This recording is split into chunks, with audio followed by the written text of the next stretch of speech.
High, I am Parthapratim, fourth year medical student. তো আমি আগের ভিডিওতে অর্থাৎ প্রিভিয়াস ভিডিওতে আমি আলোচনা করছিলাম অ্যানাটমি নিয়ে, কীভাবে অ্যানাটমিতে ভালো করা যায়, কীভাবে অ্যানাটমি রিটেন ভাইবা প্রিপারেশান নেওয়া যায়, অ্যান্ড বেশ কিছু ওয়ে আর কি আপনাদের সাথে শেয়ার করছিলাম আমার পার্সোনাল এক্সপিরিয়েন্স থেকে, অ্যান্ড যেটা student friendly and mostly effective. তো এই ভিডিওতে আমি আলোচনা করব আপনাদের বায়োকেমিস্ট্রি অ্যান্ড ফিজিওলজি সম্পর্কে। সো হয়তো এ টু জেড বলা সম্ভব হয় না সবসময় ভিডিওতে, তো চেষ্টা করবো যতটুকু বললে সেটা ইফেক্টিভ হবে একজন স্টুডেন্টের ক্ষেত্রে, সেগুলোই আর কি আলোচনা করার চেষ্টা করব। তো ফিজিওলজি অ্যান্ড বায়োকেমিস্ট্রি, ফিজিওলজিতে আসলে মেইন বই আমাদের এই সাউথ এশিয়ান কান্ট্রিগুলোতে মূলত গাইটনকেই ধরা হয় মেইন বই। বাট অনেস্টলি যদি বলি, গাইটন পড়ার সময় সবার হয় না, প্লাস গাইটন অনেকে পড়ে না। 90% স্টুডেন্টই গাইটন কেনে, বাট গাইটন সেভাবে পড়ে না। কারণ গাইটন না বোঝার কারণটা আসলে এখানে গাইটন পড়ানোর মতো যে একজন মেন্টর কিংবা একজন টিচার থাকা লাগবে এমন আমাদের দেশে খুব নাই, এমন আমাদের আশেপাশে নাই, আমাদের কলেজ কিংবা কোথাওই আসলে সেরকম কোনো টিচার বা যাই বলেন না কেন গাইটন ওরকম ধরে ধরে পড়ানোর মতো কেউ নাই। আর গাইটন যেহেতু একটা পোস্ট গ্রাজুয়েশন লেভেলের বই, কারণ যারা আপনাদের ওই ফিজিওলজি ডিপার্টমেন্টের যে সকল টিচার প্রফেসর আছে তারা দেখবেন গাইটন পড়ে। এখন আপনি এমবিবিএস লেভেলে এসে আপনাকে যদি ওই জিনিসটা বোঝাই না দেওয়ার মতো কেউ থাকে, সেক্ষেত্রে আপনি বুঝতে পারবেন না।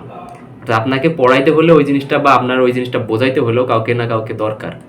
এখন এই জিনিসটাই আসলে আমাদের অভাব ফিজিওলজির ক্ষেত্রে, যে গাইটন বোঝানোর মতো আমাদের কেউ নাই। আর আপনি যে নিজে পড়ে পড়ে একদম গাইটনের সব বুঝে যাবেন, আপনি গাইটনের কয়েকটা পেজ পড়লেই বুঝতে পারবেন যে এটা আসলে এতটাও সহজ না। তো সেই ক্ষেত্রে দেখা যায় যে গাইটন আমরা সবাই কিনি, বাট গাইটন দিন শেষে আমরা কেউই পড়ি না।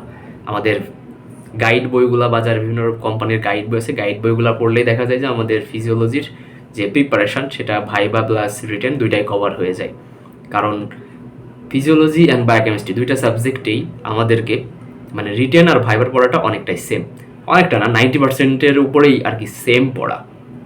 অ্যানাটমির মধ্যে এখানে অত আপনার সাব ডিভিশন নাই যে এটার জন্য এই পড়া ওটার জন্য ওই পড়া, এমন কিছুই নাই।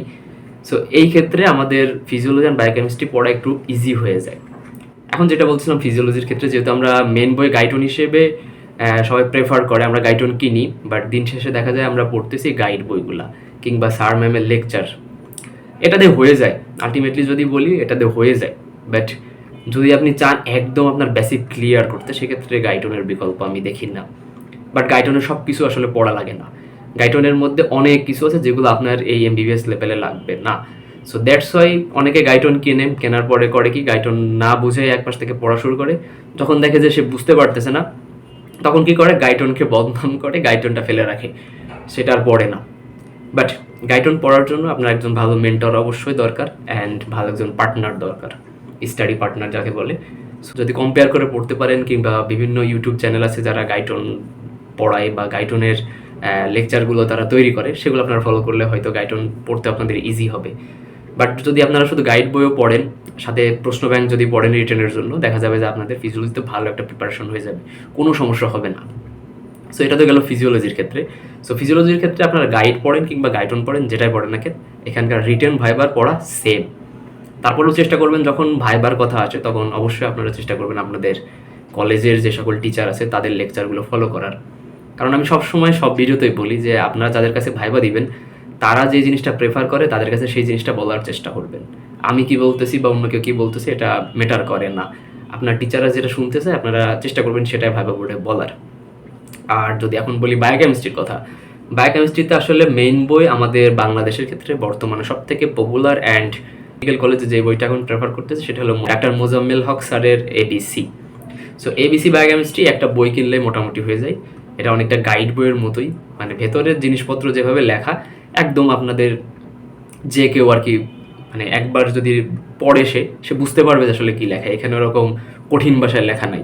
যেমন যদি আমি বলি লিপিং কোটের কথা, যেহেতু ওটা অন্য বিদেশি রাইটারের বই, ওটা পড়তে গেলে দেখা যাবে যে আপনি আগামাথা কিছু বুঝতেছেন না, অনেক কিছুই মনে হবে যে কী সব কী লিখে রাখছে।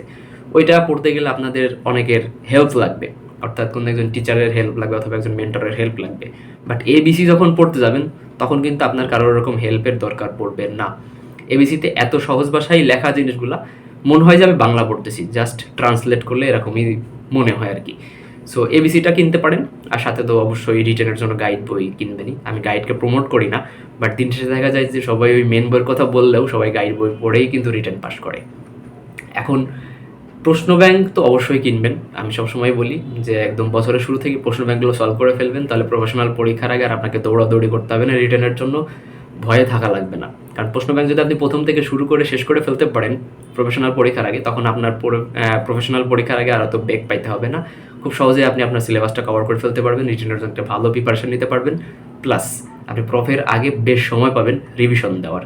সো দ্যাটস ওয়াই আপনি ফিজিওলজি পড়েন কিংবা বায়োকেমিস্ট্রি পড়েন, দুইটার ক্ষেত্রেই চেষ্টা করবেন আপনারা গাইটন কেনেন ফিজিওলজির ক্ষেত্রে, কিংবা গাইড কেনেন, অথবা বায়োকেমিস্ট্রির ক্ষেত্রে এবিসি কেনেন, কিংবা সাথে গাইড কেনেন, যাই কেনেন না কেন সাথে একটা প্রশ্ন ব্যাংক কিনে ফেলবেন। একটা প্রশ্ন ব্যাংকের মধ্যে আপনারা 3টা সাবজেক্টের মানে বিগত সালের প্রশ্নগুলো পেয়ে যাবেন, সাথে এমসিকিউও পেয়ে যাবেন। সো ওইটা যদি আপনারা সলভ করে ফেলেন প্রথম থেকেই, তাহলে আপনাদের প্রফেশনাল পরীক্ষার আগে অনেক ইজি হয়ে যাবে বিষয়গুলো। সো এই ছিল আর কি বায়োকেমিস্ট্রি অ্যান্ড ফিজিওলজি পড়ার যে বেসিক জিনিসপত্র, যে কীভাবে পড়তে হয় আসলে। বাট ওই যে বললাম এখানকার রিটেন ভাইবা দুইটাই সেম জিনিস হওয়ার কারণে এখানে পড়ার মানে পড়তে একটু কষ্ট কম হয়। অ্যানাটমিতে যেমন পড়তে একটু বেশি কষ্ট হয়, বাট এখানে ওই কষ্টটা হয় না। আর প্র্যাকটিক্যাল বলেন কিংবা যে অ্যাক্সেসরি যে জিনিসগুলো আছে ওগুলো খুব বেশি জটিল কিছু না। ওগুলো আপনারা ক্লাস শুরু হয়ে গেলে তখনই আপনারা যখন ক্লাস হবে, ওই ক্লাসের ফাঁকে ফাঁকে বিভিন্ন প্র্যাকটিক্যাল হবে, তখনই আসলে বুঝতে পারবেন যে ওই জিনিসগুলো আসলে কেমন। খুব বেশি জটিল কিছু না, আপনারা স্যারে দেখাইলেই বুঝতে পারবেন, অ্যান্ড খুব ইজি বিষয়। সো এখানে আর কি রিটেন অ্যান্ড ভাইবা এই দুইটা জিনিসই মেইন বিষয়, অ্যান্ড এই দুইটা জিনিস এইভাবে প্রথম থেকেই ফলো করার চেষ্টা করবেন। আশা করি ফিজিওলজি অ্যান্ড বায়োকেমিস্ট্রি নিয়ে খুব বেশি বেগ পাইতে হবে না। Thank you.